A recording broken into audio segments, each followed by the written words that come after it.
तो मंगरुआ ने सजा ली है चौपाल और आदतन मंगरुआ अपने बड़े बुजुर्गों के बीच बैठता है, उनसे गांव के इतिहास को टटोलता है और साथ में होते हैं युवा जो इतिहास समझ सकें और वर्तमान में जो बदल रहा है उस बदलाव की कहानी आपके सामने आ सके। बाबा नाम बताइए। 13। कितनी उम्र होगी आपकी? 74। 74। इस देश में 74 में एक आंदोलन भी हुआ था, सरकार बदल गई थी। तो सरकार का मुझे पता नहीं, पर उम्र 74 हो रही है। 74 साल के हो गए आप। बदला हुआ गांव कैसा लग रहा है? बढ़िया बढ़िया है ना? बढ़िया। हम आपके गांव के अंदर आ रहे थे तो देखे कि भव्य भव्य बिल्डिंग बना हुआ है। अभी गांव है या शहर हो गया है? ना गांव भी है शहर भी है, दोनों चीज है।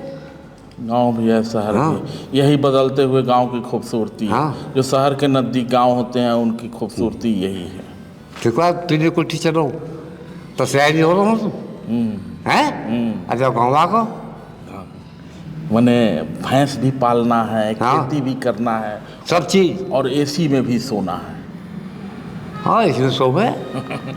तो हमारे साथ कुछ बुजुर्ग भी हैं, कुछ युवा भी हैं, टटोलने का प्रयास करता हूँ। जी नाम बताइए। मैं सेंट्रल गवर्नमेंट का रिटायर्ड सेकंड क्लास ऑफिसर हूँ जी। डिफेंस में मैंने सर्विस की है जी। मेरा नाम जयपाल सिंह कसाना है जी। एजुकेशनली मैं MA BEd हूँ जी। इस गांव का ही बासिंदा हूँ जी, इस गांव के बासिंदा। लेकिन आपके पुरखे आए कहाँ से थे? मेरे कौन सा गांव है ये? ये गांव है सरफुद्दीनपुर जावली। सरफुद्दीनपुर जावली क्योंकि यहाँ का जो लास्ट जमींदार था वो सरफुद्दीन था और उसने इस गांव का नाम अपने नाम पर रखा सरफुद्दीन, और बागदा जो इन्हीं शुरू का नाम था वो जावली था। जी।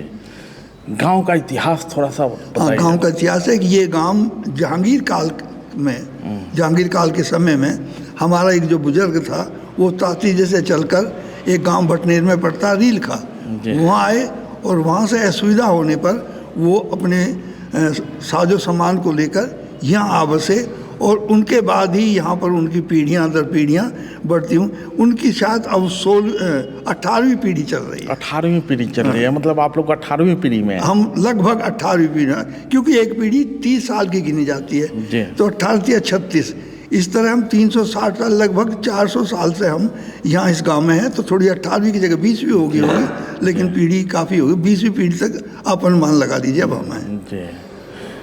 400 साल पुराना गांव है ये, 400 साल पुराना गांव, जहांगीर के टाइम का गांव। जहांगीर के जहांगीर का जो टाइम है वो 1616 से लेकर और थोड़े से बाद तक का है, तो वो उसका टाइम है ये।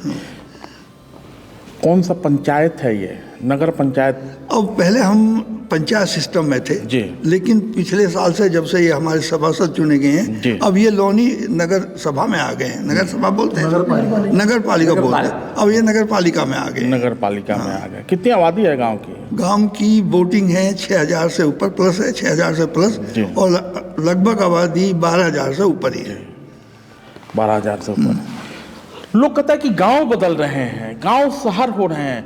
आपके गांव को बदलते हुए, गांव को शहर होते देख रहा हूं, लेकिन सोच कहाँ बदली है? क्या बदला है इस गांव में? सुविधा और सोच। इस गांव की 3 पीढ़ी मैंने देखी है, 3 स्टेज जिनको कह सकते हैं। फर्स्ट स्टेज में जब हमारे गांव में मोस्टली कच्चे घर थे, ज़्यादातर झोपड़ियाँ उसारे बोलते थे उनको।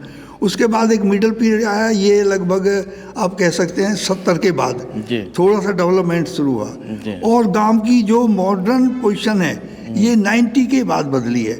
90 के बाद गांव जो पहला था, अगर कोई अब नया आके देखे कि गांव में, तो वो पहचान नहीं पाएगा। गांव में 90 के बाद बहुत तब्दीली हुई है। पूरा गांव टोटली पक्का हो गया है, सड़कें पक्की हो गई हैं और RCC हो गई है, जो है लाइट पूरे गांव में लगी हुई है। तो अब जो सुविधाएं और जो हालत अब हैं वो पहले इसमें नहीं थी, लेकिन अब तो ये सेमी हाफ से सिटी हो गया। Half city. जमीन बेच के खा गए? नहीं, टोटल जमीन बेच के नहीं खाई है। इस गांव के लगभग सेंट्रल गवर्नमेंट में 500 आदमी सर्विस पर है। 400-500 आदमी दिल्ली पुलिस में है और लगभग 100-200 आदमी UP पुलिस में है, और बाकी दूसरे डिपार्टमेंट जितनी भी ये हमारे यहाँ मिनिस्ट्री हैं, हर एक मिनिस्ट्री में हमारा 1-2 आदमी चाहे वो 4th ग्रेड में है, चाहे वो 3rd ग्रेड में है, लेकिन गांव की बच्चे नौकरी करते हैं। उसके साथ बच्चों ने अपना बिजनेस भी शुरू कर रखे हैं, साइड बिजनेस सब बच्चों के चल रहे हैं। मोस्टली जो है ज़मीन बेच, हाँ कुछ हिस्से में जो हमारे साउथ का हिस्सा है उसके कुछ लोगों ने ज़मीन बेच के कुछ डेवलपमेंट ज़्यादा कर लिए हैं, लेकिन टोटली विलेज ने ज़मीन बेच तो कहा जाता है कि बढ़े पूत पिता के धर्म में, संपत्ति उपजे अपने कर में, गांव बदला है। बाबा, आपके समय में जिस तरह के रिश्ते होते थे, भाईचारा होता था, आज दिखाई देता है?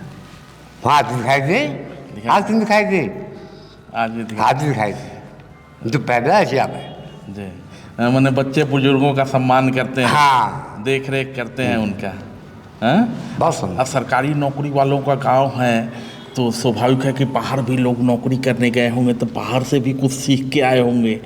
तो गांव को क्या मिला? गाँव को तो पता नहीं क्या मिला। गांव को बहुत कुछ मिला। बहुत कुछ मिला। इसका जवाब मैं दूंगा जी जी जी जी, इसका जवाब मैं दूंगा। ये बता, गांव, हमारे गांव के जैसे अन्य गांवों की सुनते हैं कि बच्चे खराब हो रहे हैं, बिगड़ रहे हैं या बुजुर्गों की सेवा नहीं कर रहे, हमारे गांव में वो सिस्टम नहीं है। अब भी बच्चे हमारे गांव में बुजुर्गों की सम्मान करते हैं, सेवा कर रहे हैं और मानते हैं। ये बच्चों में होता है कि बच्चे जो ओबीडियंस ही नहीं रही बड़ों की बात है, नहीं, अब भी इस गांव में बड़ों की बच्चे सेवा करते हैं, उनकी आज्ञा का पालन करते हैं। ये इस गांव की विशेषता है। जावली गांव हमारा आदर्श गांव माना जाता है। हमारे गांव में बहुत एकता है और गांव में वास्तव में एकता बहुत ज़्यादा है। अगर गांव को कहो एक जगह इकट्ठा होने के लिए तो थोड़ी देर में गांव इकट्ठा भी एक जगह हो जाएगा। तो मंगरुआ ने जो चौपाल सजाया है इसमें बुजुर्ग भी हैं और बुजुर्ग के साथ मंगरुआ ने नई पीढ़ी को बुलाया है, इसलिए कि जो बुजुर्ग कहेंगे उन्हीं के जरिए इतिहास तो हम लोगों का मौखिक ही है ना, एक के जरिए दूसरे तक पहुंचता है। जी बाबा, हाँ। नाम बताइए अपना। नाम तो भैया भगवान को है, पर मेरा नाम के हैं चाहत राम लगा दे। राम जी के हैं जी। चाहत राम। हाँ लोगों में चाहत बांटते रहते हैं। हाँ, हाँ, बस चाहत वैसी है भैया, वोट बाट तो कुछ ना हमारी, पर अपना ठीक कर रहे हैं। कितना उम्र होगा बाबा आपका? उम्र हो हमारी और एक सी है, बराबर, हम दोनों बराबर, हम उम्र लोग हैं। लेकिन हम दोनों उम्र 82 में चल रहे हैं। 82 में चल रहे हैं। अच्छा जी, तो जरा गांव के विषय में कुछ बताइए। बताओ पोता सम्मान करता है कि नहीं आपका? गांव पर पोता भी करा है, और ये जो ये बैठे हैं हमारे भैया भैया ये भी करे हैं, और ये सब करें सम्मान हमारा, सब सम्मान कर। हमारा कोई निरादर नहीं कर। मैंने पगड़ी की लाज सलामत है। पगड़ी की लाज सलामत है। जब बच्चे लायक होते हैं तभी तो बुजुर्ग का पगड़ी, बुजुर्ग एकदम पगड़ी पहन के टाइट रहता है। हाँ हाँ, सब कुछ ठीक चल रहा है। सब ठीक चल रहा है। गांव में क्या बदलाव देख रहे हैं? जब आप छोटे थे अब क्या बदलाव देख रहे हैं? अब की जनरेशन जो है पहले के मुकाबले अच्छी न हो। अच्छी न है ना? ठीक, पहले के मुकाबले अच्छी न। अच्छी का मतलब? अच्छी का मतलब क्यों, अब पार्टीबाजी ज़्यादा है। अच्छा, पहले पार्टी वगैरह नहीं। जी जी जी जी। तो चूंकि बार बार ये बात करने पे ये चीज़ आता है कि पंचायत का गांव पंचायत में बदला। गांव को पंचायत इसलिए बनाया गया था कि यहाँ सुख सुविधाएं आएंगी, लेकिन जैसे जैसे पंचायती राज व्यवस्था शुरू हुई, जो परंपरागत पंचायत, जो बुजुर्गों की पंचायत थी, जिस खाट पे मंगरुआ ठाठ से बैठा हुआ है, वो पंचायत जब टूटी और ये बनावटी पंचायत, ये सरकारी पंचायत आई तो गांव बट गया। हाँ ठीक कह रहा हूँ? हाँ ठीक कह रहे हो। लेकिन आपके बगल में सभासद भी हैं, क्योंकि गांव अब नगर पंचायत हो चुका है और गांव बदल गया है। अब पंचायत तो रहा नहीं, नगर पंचायत हो गया है। हाँ जी, हाँ जी। बाबा कह रहे हैं कि क्या नाम है कि आपके गांव में पार्टी पॉलिटिक्स ज़्यादा हो गई है। पार्टी पॉलिटिक्स होता है कोई 19-20 है, लेकिन हमारे गांव में, जावली गांव में ऐसा नहीं है। हमारे गांव में जिस दिन तक इलेक्शन होता है, हम उस दिन तक पाला खींचे रखे हैं एक दूसरे को, तू मेरा नहीं है, तू मैं भी मांग रहा हूँ, तुम भी मांग रहे हो। लेकिन जैसे वोट पड़ती है अगले दिन से सब भाई प्रेम वही, सब हम एक जैसे हो जाते हैं। हम अगले दिन ही दूसरे जो पार्टी हारने वाला जीतने वाले के वहाँ जाता है, जीतने वाला हारने वाले के वहाँ पहुँचा। तो यही लोग, हमारे यहाँ बहुत प्रेम है। यही लोकतंत्र की खूबसूरती भी है बाबा। हम आप दोनों के बीच में बैठ जाते हैं, क्योंकि एक पुरानी पीढ़ी, एक नई पीढ़ी। बाबा कह रहे हैं कि नहीं, पहले की व्यवस्था ठीक थी, अब नए सभासद हैं, इनको लोगों ने चुना है। जी अपना नाम बताया। मेरा नाम जी देवेंद्र मुखिया, देवेंद्र सभासद वार्ड नंबर 28 से। जी, बदलते हुए गांव में क्या बदलाव आ रहा है, क्या क्या है आपके गांव में? शिक्षा की क्या व्यवस्था है, पानी की क्या व्यवस्था है, महिलाओं के टीकाकरण, बच्चों के टीकाकरण, महिलाओं के प्रसव की क्या व्यवस्था है कि या केवल गांव शहर होकर रह गया? देखो ऐसा है, पहले तो हमारा गांव ग्राम पंचायत में था, तो ग्राम पंचायत की जो सुविधाएं हैं वो और प्रकार से, अब आगे हम शहरीकरण में, तो शहरीकरण की सुविधाएं अलग है जी।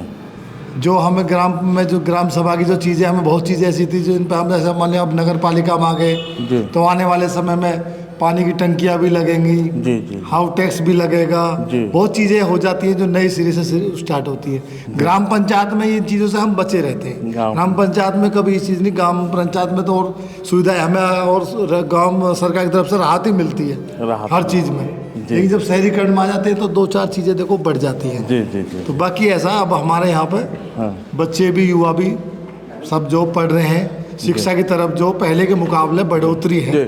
ये हमारे बच्चे जो पढ़ लिख के अच्छी अच्छी नौकरियां भी जा रहे हैं, कोई प्राइवेट सेक्टर में जा रहा है, कोई सरकारी सेक्टर में जा रहा है। तो ऐसा नहीं है, पहले के मुकाबले हमारे यहाँ अब शहरीकरण में हम आ चुके हैं। तो पहले के मुकाबले बहुत चीज़ें बदल चुकी हैं। पहले तो हम, अगर आप बात करें कृषि से लगावें, तो हमारा गांव या क्षेत्र जो भी कुछ है कृषि से संबंधित है। पहले प्रथम जो कृषि था, हमारे बड़े बुजुर्ग बैठे हैं, इन्होंने बैलों से खेतियां करी थी और खेतियां करके हमारे मकान भी कच्चे थे। तो इन लोगों ने बड़ी मेहनत करी है, जिनका आज हम यहाँ बैठे हुए हैं। इनका आशीर्वाद है हम पे, पूरे गांव बड़े बुजुर्गों का। तो मकान कच्चा था लेकिन दिल मिलता था, आजकल दिल टूट रहा है। जैसे जैसे पक्का मकान बनते जा रहा है, संपत्ति के प्रति लोगों में चाहत बढ़ रही है, दिल टूट रहा है, आपसी रिश्ते प्रभावित हो रहे हैं। नई पीढ़ी को कुछ सीख नहीं देते हैं कि आपने जो पुरखों से सीखा था? नहीं, वो बात तो तुम्हारी सही है। अब जो हमारी नई पीढ़ी है यू पहले तो हम लोग अनपढ़े सब, जी। अब हमारी पीढ़ी पढ़ी लिखी हो गई। अब हमारे यहाँ सबसे ज़्यादा, हमारे गांव में सबसे ज़्यादा जागरूकता है जी। काहे कि सब बच्चे सर्विस की ओर को चल रहे हैं, जी। पढ़ने लिखने की ओर को चल रहे हैं, गुंडागर्दी की ओर को नहीं चल रहे जी। ये बड़ी बात है, क्योंकि ज़्यादातर जो गांव है और जिसकी ज़मीनें शहर में आ गई, लोगों ने ज़मीन बेचा, और ख़ासकर ज़मीन बेचने पे अफराद पैसा आता है और उस पैसे से तमाम तरह की चीज़ें आ जाती हैं। अच्छा, अब यूँ पक्के मकान तो यूँ होगा, अब आमदन बढ़ गई तो पक्के मकान बना लिए। पहले आमदन ही नहीं, पहले कच्चे मकान, जब कच्चे मकान में आमदन कमी, लोग बाग सूख गए। अगर पढ़े लिखे बालक हो रहे, कोई नौकरी जा रहा, कोई कहीं जा रहा, कोई कहीं जा रहा। अब सब कहीं बाहर जा रहे हैं, पढ़ लिख हमारे गाँव में ट्रैक्टर में जाओ, इनाम में अंग्रेजन भी जाओ। सबसे बड़ी बात है, चूँकि मंगरुआ ने चौपाल सजाई है और ये गुजरों का गांव है, और जहांगीर के समय ये गांव बसा था, लगभग 400 साल हो गए। किसी भी गांव में महिलाओं की स्थिति कैसी है, बालिकाओं की स्थिति कैसी है, बालिका शिक्षा का क्या प्रबंध है, लड़कियां पढ़ रही हैं कि नहीं? पहले हमारे यहाँ बेटियों को हम पढ़ाते नहीं थे जी। क्या करते थे, 8वीं 10वीं करी, उनको भैया बच्चा साण होगा, ब्याह कर दो। हमारे बड़े बुजुर्गों में ये एक वो होती है, हमें भी थी, हमें कुछ हो बेटियों से क्या है, शादी ब्याह कर दिया, अपना रोटी तो बनवानी है। लेकिन अब हमारे बच्चों, अब पहले के मुकाबले अब हमारे यहाँ बेटी को पढ़ाने का भी अब सुविधा। पहले तो हमारे पास एक तो यहाँ लोकल में हमारे यहाँ कोई ऐसी इंटर के बाद या 10th क्लास के बाद में, इंटर के बाद हमारे यहाँ कोई ऐसी सुविधा नहीं थी जो हम बच्चों को डिग्री या कुछ करा सकें। ये हमें बहुत ज़्यादा दिक्कत थी। अब 1-2 कॉलेज यहाँ पे भी बन चुके हैं, जैसे Rajesh Pilot college, degree college हो गया है। एक धन सिंह गुर्जर के नाम से मदन भैया जी ने भी थोड़ा एक छोटा एक नींव रखी हुई है, उनका भी उसमें भी थोड़ा बहुत। ये मदन भैया का गांव है? हाँ जी, मदन भैया जी का गांव है। अब पहले क्या था, हमारे बच्चे यहाँ पढ़ नहीं पाते थे, गाजियाबाद या कहीं दूर जाते थे, लेकिन अब लोकल जब से हो गया तो अब बच्चों को हम पढ़ा रहे हैं। जी जी। उनका बेटी पढ़ाओ और बेटी बचाओ। तो ये जो हमारे गवर्नमेंट ने जो हमें योगी जी की सरकार में ये चीज़ मिली है, तो ये चीज़ें हमारे सभी बड़े बुजुर्ग भी और युवा भी सब शिक्षा की तरफ बढ़ रहे हैं। जी जी जी, मैं आप ही के पास आ रहा, मैं आपके पास आ रहा था। ये जो नारा था ना, बेटी बचाओ और बेटी पढ़ाओ, हमारे गांव में ये क्या बोलते हैं, बेटी को कभी तंग नहीं किया गया। इस गांव में बेटी नहीं मारी किसी ने पैदा होने के बाद। और जो ये कह रहे हैं भाईजान कि अब लड़कियां हमारी ज़्यादा पढ़ रही है लड़कों से ज़्यादा। हमारे पास यार एक इंटरमीडिएट कॉलेज है, इसमें लड़कियों की संख्या लड़कों से ज़्यादा है, यानी लगभग। लेकिन मंगरुआ के चौपाल पे तो कोई लड़की नहीं है ना, तो आपकी बात मंगरुआ मान कैसे लेगा जब तक बतकही नहीं करेगा? मेरा सवाल यही था। तो चूंकि गांव है और गांव में खेती किसानी भी होती है, लेकिन शुरू में ही मैंने पूछा तो बाबा ने बताया कि ये गुजरों का गांव है, और लगे हाथों उन्होंने कह दिया कि गांव में पंडित जी भी हैं, पूजा वूजा कराते हैं। तो हमारे साथ शिव कुमार शर्मा जी हैं। आप जरा बताइए अपने गांव के विषय में, क्योंकि गांव न गुजरों का होता है, न कुम्हारों का होता है, न तेलियों का होता है, न ठाकुरों का होता है, गांव सबका होता है। जी देखिए, जैसे हमारे बाबा ने बताया, गांव ये जावली है जी। यहाँ पे जैसे गुजरों की संख्या ज़्यादा है। जी जी जी, ठीक है जी। रही दूसरी बात, यहाँ पे ब्राह्मण भी हैं और सारी जाते हैं, वो सब बताया उन्होंने। लेकिन सबसे पहले मैं ये कहूँगा, ये हमारा गांव जावली गांव हमारा है जी। इसमें हम सब एक परिवार है। जी जी जी जी, एक परिवार है।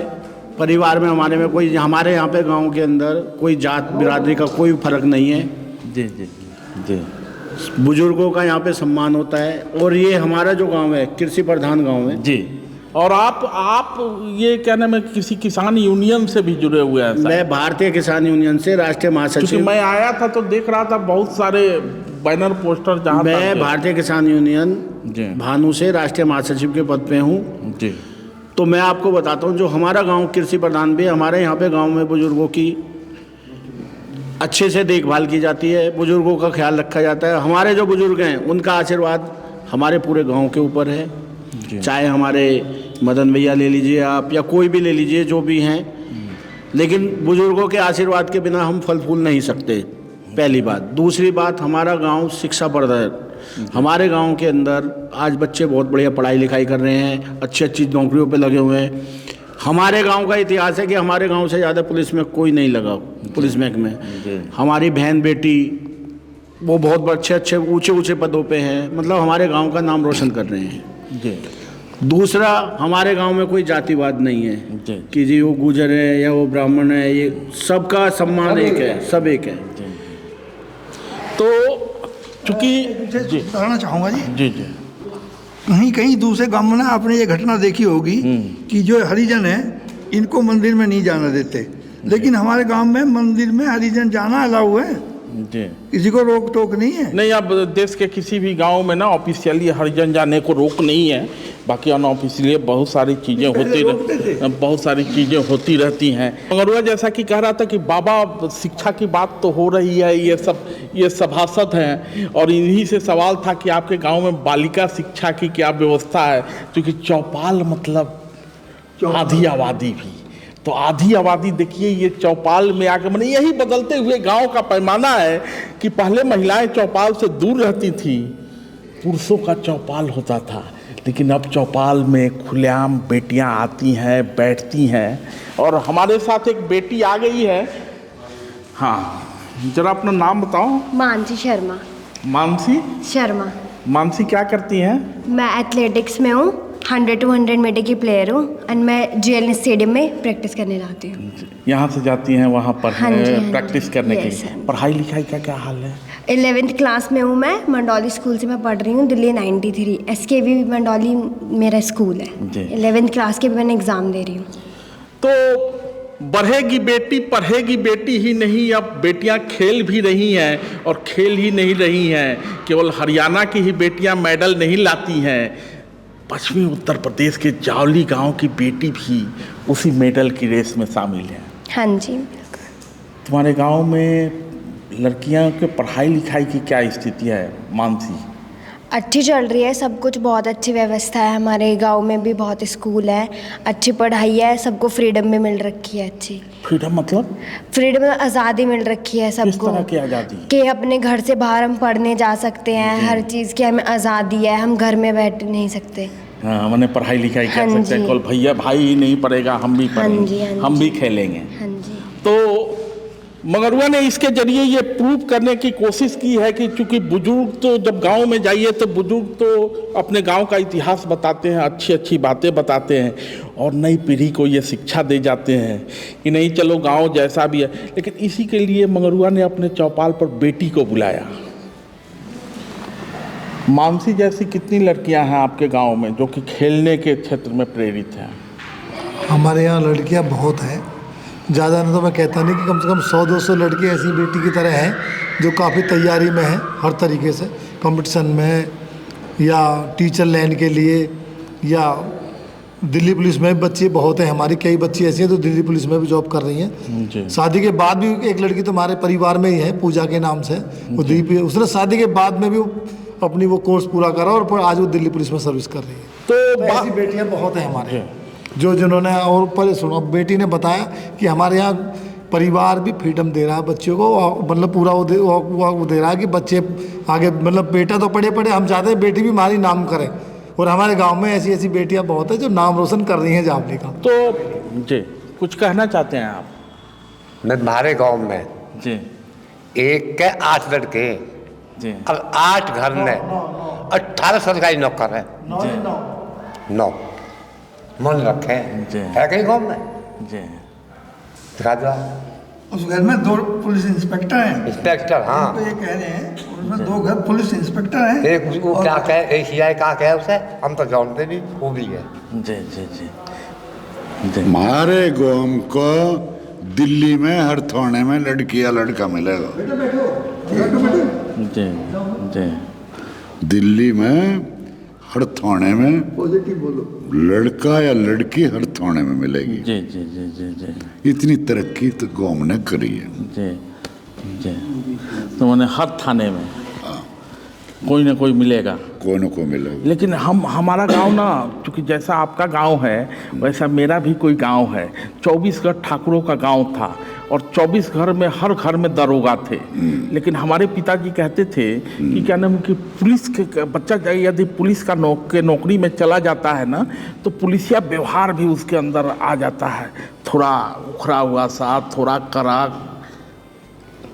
नो ये तो दिल्ली में ही छोड़ा मैं, वहाँ वो जो पद है और ठीक आ जाए आपके पास आते हैं तो हमारा तो कोई भाई बेटा बनकावे जो हमारा सर्विस करने जावा, सर्विस जो दिल्ली में ही है, बाकी गांव में आने के बाद है वही प्रेम है, वही बाबा, वही चाचा, वही भाई, ये माहौल है हमारे गांव का। आप सभासद हैं और चूंकि देश बदल रहा है और लगातार तकनीक शिक्षा की दिशा में कदम बढ़ा रहा है, क्योंकि स्किल इंडिया की बात हो रही है, लड़कियों के कौशल विकास के लिए उनको नए तरह की ट्रेनिंग मिले, उस दिशा में अगर कुछ जैसे कि मतलब अपने ऊपर लगा, जैसे हम फिलहाल गांव में पार्षद हैं तो हमारे पास अभी जैसे महिलाओं को पार्लर सिखाने का, मशीन सिखाने का, ये हमने गांव में अपने कोर्स वगैरह चालू करा रखे हैं, जिससे कि आने वाले समय में क्या होता है कि जैसे अब सरकार में सुविधा मिल रही है बच्चों को, अपना कोई मान लिया आज तो बच्चा सक्षम है, कल को बेटी कोई अपना काम करना चाहे तो उस रोजगार उसे प्रमाण पत्र दिया जा रहा है, जिससे कि वो आने वाले समय में वो अपना हाथ के दस्तकार बन के अपना काम अपने खुद कर सके। तो ये चीज़ तो चल रही है। जी जी, मुझे ये बताओ कि जवाहरलाल नेहरू स्टेडियम की दिशा में जो कदम बढ़ाया होगा, तो हर व्यक्ति जब घर से पाँव निकलता है तो अपने मैदान पे पाँव निकालता है। समझ रही हो मैं क्या कर रहा हूँ? गांव में खेलने कूदने की क्या व्यवस्था है? खेलने के लिए भी बहुत व्यवस्थाएं दी गई हैं, स्टेडियम्स बनवा रखे हैं, बहुत अच्छी व्यवस्था है, पर ट्रेनर्स नहीं है अभी। ट्रेनर्स नहीं है, सुन रहे हैं ना सभासद जी? हाँ जी।